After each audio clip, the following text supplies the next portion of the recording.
जी हनीम।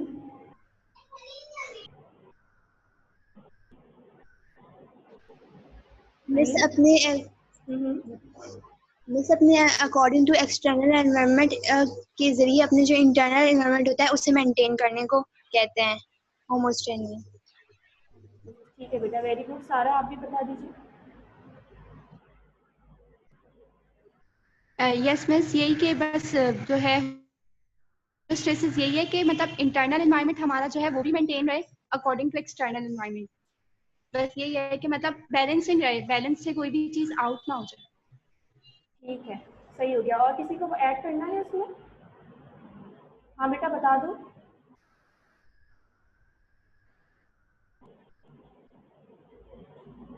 किसने hand raise किया हुआ है? सारा ने किया हुआ है। ठीक है, सारा ने तो बता दिया। चलो बेटा, अब मुझे कोई और 3 कंपोनेंट्स बता दो होम्योस्टेसिस के, जिन्होंने अभी बताया उनके अलावा। कोई भी 3 कंपोनेंट्स होम्योस्टेसिस के मुझे बताओ जो हमने लास्ट क्लास में किए थे डिस्कस। जी राफिया बता दो बेटे। एक्सक्रीशन, ऑस्मोरेगुलेशन और तीसरा? और थर्मोरेगुलेशन। वेरी गुड, सही है। ठीक है, ऑस्मोरेगुलेशन की डेफिनेशन कोई बता सकता है मुझे? ऑस्मोरेगुलेशन की डेफिनेशन। जी राफिया। मिस, ऑस्मोरेगुलेशन ये होता है कि ऑस्मोटिक प्रेशर को बैलेंस करता है। बैलेंस करता है, ठीक है। और थर्मोरेगुलेशन, आवाज़ स्लो है ना यार, आवाज़ स्लो है। अब आ रही है मेरी आवाज़? माहिन अब आपको आ रही है आवाज़? बाकी सबको भी क्लियर है? देखो ये ऑनलाइन क्लास में छोटे मोटे मसले तो होते रहेंगे, ठीक है, तो प्लीज़ ट्राई टू कोऑपरेट। ठीक है, बस लास्ट मुझे ये बता दो कि एक्सक्रीशन क्या होती है, और 2 हमने ऑर्गन्स डिस्कस किए थे जो लास्ट क्लास में, कि एक्सक्रीशन के में इन्वॉल्व 2 ऑर्गन्स होते हैं बेसिकली, जो मेन ऑर्गन्स होते हैं उनका मुझे नाम बता दो। कोई भी बता दो। जी मिला बताइए, आपने हैंड रेज किया हुआ है।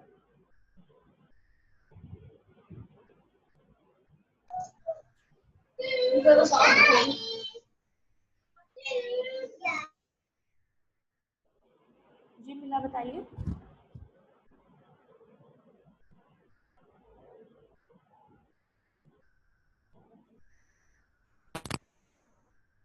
मिला, आपको आवाज़ आ रही है बच्चे मेरी? जी alpha. Miss kidney and skin. ठीक है, what is excretion basically? The removal of toxic and waste product from the body. Yeah, exactly, excellent. ठीक है alpha, correct. The removal of toxic byproducts, metabolic waste, is known as excretion, and the 2 main organs which are involved in this process are आपका kidney and skin. ठीक है, तो ये चीज़ें basically हमने last lecture में डिस्कस की थी, और उसके अलावा हमने फीडबैक को थोड़ा सा डिस्कस किया था। फीडबैक सिस्टम में थोड़ा सा रिपीट एंड में दोबारा कर दूंगी, ठीक है, क्योंकि आई थिंक वो थोड़ा इतना क्लियर नहीं हो पाया था लास्ट टाइम, क्योंकि हमारे पास टाइम कम था।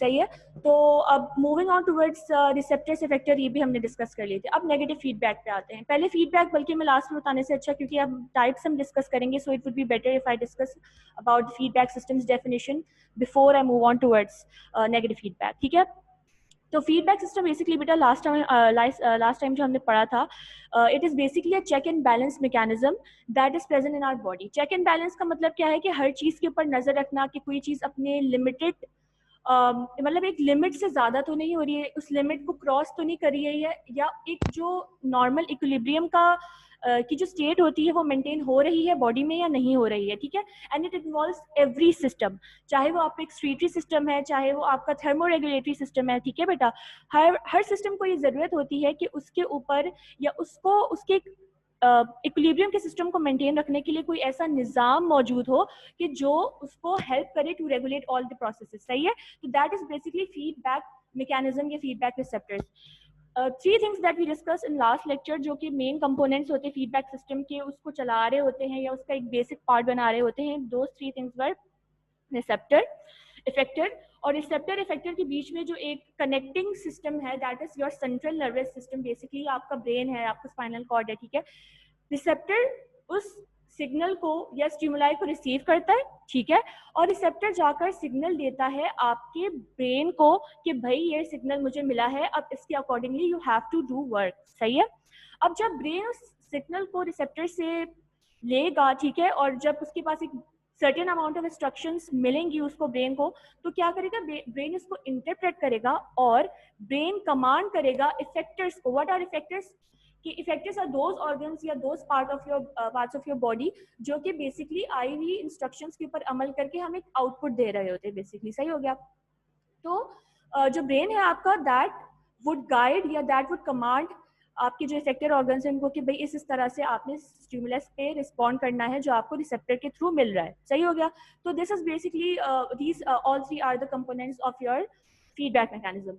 ये कंपोनेंट्स हो गए। अब हम पढ़ते हैं फीडबैक मैकेनिज्म की टाइप्स, कि कितनी टाइप्स की फीडबैक मैकेनिज्म होती है और किस तरह से मेंटेन हो रहा होता है बॉडी का एक चेक एंड बैलेंस सिस्टम, ठीक हो गया। किसी को कोई सवाल है बेटा? If you have any question तो आप लोग जो है वो अनम्यूट कर लो या चैट बॉक्स में लिख दो जो आपको ठीक लगे, सही है।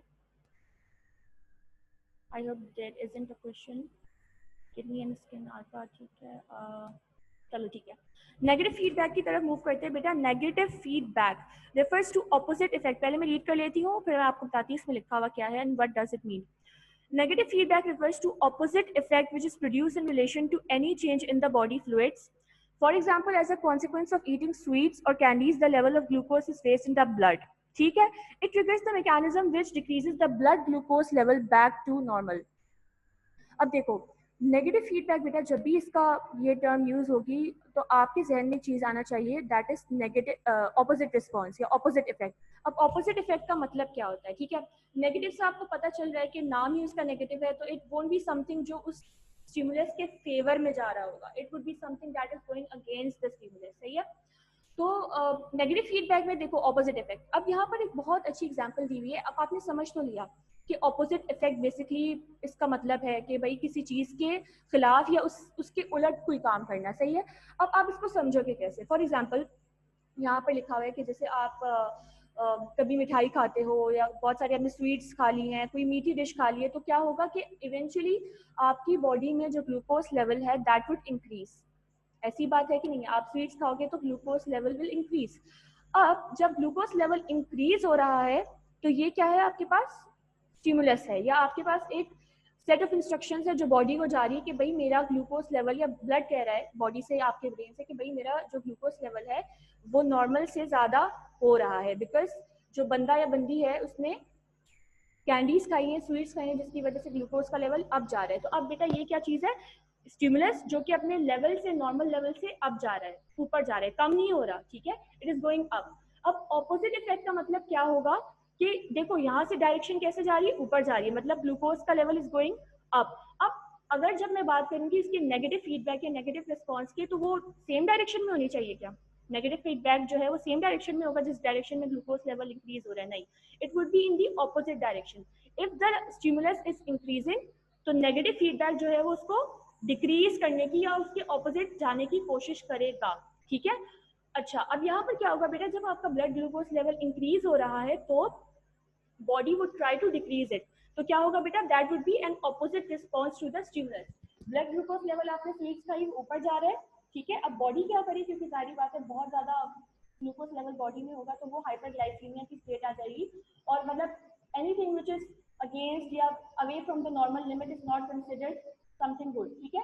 तो अब जब क्या होगा बेटा? आपकी बॉडी में जो ब्लड ग्लूकोज लेवल है वो ज्यादा होना शुरू हो जाएगा, तो क्या करेगी बॉडी? उसको कम करने के लिए मैकेनिज्म स्टार्ट कर लेगी या हार्मोन्स रिलीज करना शुरू कर देगी जो कि उस ग्लूकोज के बढ़ते हुए लेवल को कम करेगी, ठीक है। तो अब आप कुछ समझिए, एक स्टिमुलस था वो बढ़ रहा था, इट वाज इंक्रीजिंग, तो बॉडी ने क्या किया? उसके ऑपोजिट या उसके अगेंस्ट क्या इफेक्ट बनाया कि उसके लेवल को वो बढ़ाने के बजाय डिक्रीज कर रहा है। दोनों की डायरेक्शन ऑपोजिट है, एक चीज बढ़ रही है तो उसके खिलाफ जो रिस्पॉन्स आएगा, if it is opposite, if it is negative, तो दैट इज नेगेटिव फीडबैक, ठीक है। समझ में आया आप लोगों को? यार ये बहुत इंपॉर्टेंट कॉन्सेप्ट है, नहीं समझ में आया तो मुझे बता दो, मैं दोबारा बता दूंगी कि एक इफेक्ट में एक स्टिमुलस अगर इंक्रीज हो रहा है बॉडी के अंदर तो नेगेटिव फीडबैक क्या करेगा? उसके अगेंस्ट जाकर उसको कम करने की, उसको नॉर्मल की तरफ लाने की कोशिश करेगा, सही है। किसी को कोई सवाल है तो यू कैन अनम्यूट योरसेल्फ। कुछ आवाज़ बहुत हल्की है यार, आप बता रहे हो पूरा बताने के बाद। आप लोगों को समझ में आया या नहीं आया? क्योंकि अगर आप लोग नहीं बताओगे तो मैं फिर नेक्स्ट पे जंप कर जाऊंगी। मिस जी हनीम, पहले आप बोलिए, फिर मिलहा से पूछते हैं। नेगेटिव फीडबैक का मतलब ये सिर्फ इतना है कि जैसे हमारे पास ग्लूकोज लेवल ज्यादा हुआ तो वो उसको अपोजिट करता है, उसको नॉर्मल रखता है, या फिर उसका नेगेटिव मतलब उसको अपोजिट रखने के लिए है, या नहीं, मैं ग्लूकोज लेवल इसकी वजह से बताती हूँ। ठीक है, मैं समझ गई तुम्हारा सवाल। ठीक है बेटा, और किसी को कोई सवाल है? मैं बताती हूँ अभी। हनीम, इसका जवाब आपको देती हूँ। जी मिला, आपकी आवाज़ नहीं आ रही मुझे। टाइप कर दो अगर कोई इशू है तो। मिला, आपकी बिल्कुल भी आवाज़ नहीं आ रही है।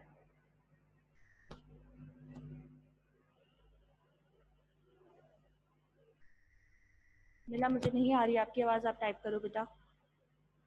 अच्छा, हनीम ने पूछा, देखो नेगेटिव फीडबैक का मतलब होता है anything which is opposite effect. ठीक है, anything which produces opposite effect.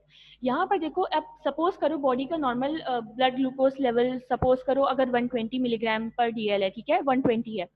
तो देखो अब उसने, उस शख्स ने क्या किया, स्वीट्स खाई, कैंडीज खाई, तो अब वो 120 से सपोज करो 200 पे पहुंच गया ग्लूकोज लेवल।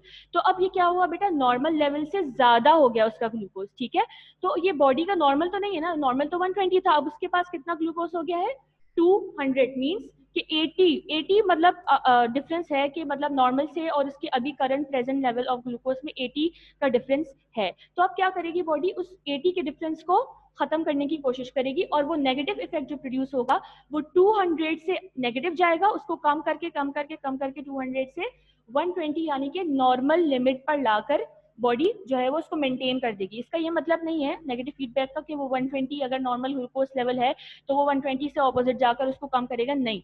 अगर 120 से वो बढ़ रहा है, 200 पे जा रहा है, तो 200 से बॉडी कम करेगी through negative mechanism, negative feedback. 200 से वो कम करते करते करते करते दोबारा नॉर्मल यानी 120 पर लाकर रख देगी। ठीक है, that is known as negative feedback. Opposite effect in a sense कि वो अगर कोई ऐसा काम हो रहा है जो इक्विलिब्रियम से हटकर बढ़ रहा है, ऑपोजिट जा रहा है, तो उसको नॉर्मल पर लाने के लिए ऑपोजिट इफेक्ट प्रोड्यूस करे बॉडी, तो that is known as negative feedback.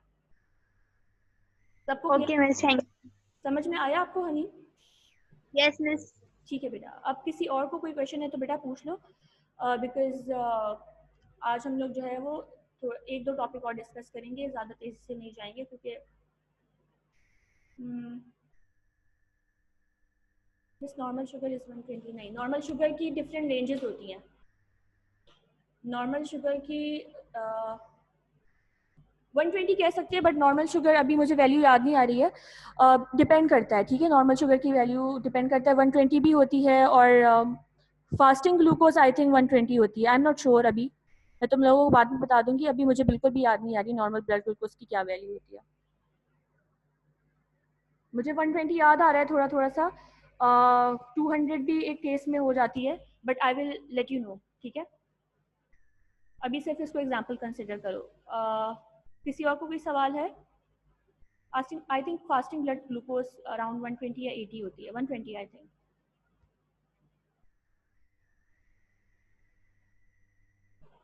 ठीक है, कोई सवाल नहीं है?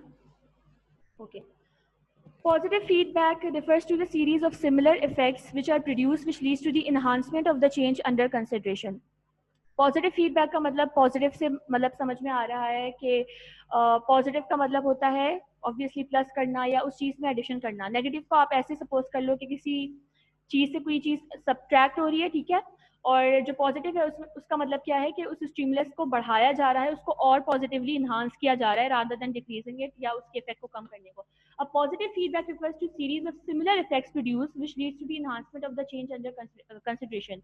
For instance, in case of temperature regulation in warm-blooded animals, increase in body temperature, for example in heat stroke, leads to further increase in temperature rather than decreasing it, although it seems harmful in many cases. It is useful. अच्छा, अब क्या होता है बेटा कि positive feedback का मतलब कोई भी ऐसा काम या कोई भी ऐसा इफेक्ट जो कि बेसिकली आपके स्टिमुलस को, जो स्टिमुलस आपको मिल रहा है उसको इन्हांस कर रहा है, जो इफेक्ट्स प्रोड्यूस कर रहा है, that is basically increasing the effect of the undergoing process rather than decreasing it. So that is known as आपका positive feedback mechanism. Negative feedback जो है, नेगेटिव फीडबैक उसको हमने डिस्कस किया था कि that is basically something which is opposite, जबकि positive feedback का मतलब होता है वो इफेक्ट्स जो कि आपकी आप जो ऑनगोइंग प्रोसेस है बॉडी के अंदर उसको बेसिकली इन्हांस कर रहा है या उसको प्रमोट कर रहा है रादर देन डिक्रीजिंग इट।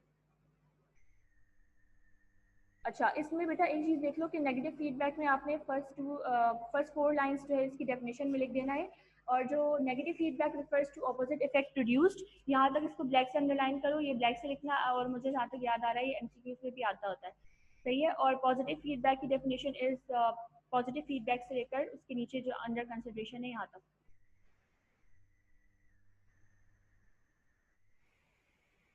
अच्छा, अब देखो होम्योस्टेसिस जो है ना उसमें हमने डिस्कस किया था जी जयंती।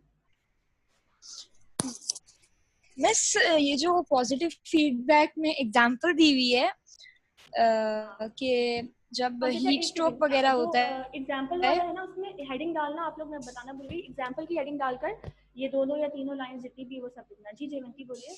मिस मैं ये कह रही थी कि जो एग्जांपल है पॉजिटिव फीडबैक में हीट स्ट्रोक वाली, जैसे कि तो मिस जब हीट स्ट्रोक होता है और हमारी बॉडी का टेम्परेचर जो है बढ़ जाता है नॉर्मल से, तो बॉडी तो उसके अगेंस्ट काम करती है, लाइक वैसोडाइलेशन और स्वेट वगैरह होता है, तो टेम्परेचर कम होता है, तो ये तो नेगेटिव फीडबैक होना चाहिए। ये क्या है कि इंक्रीज एक तो इंक्रीज है टेम्परेचर और इंक्रीज हो रहा है बॉडी के। देखो जब हीट स्ट्रोक वाले चीज जो होती है ना, एक सेकंड को बेटा मैं किसी को एडमिट कर दूं।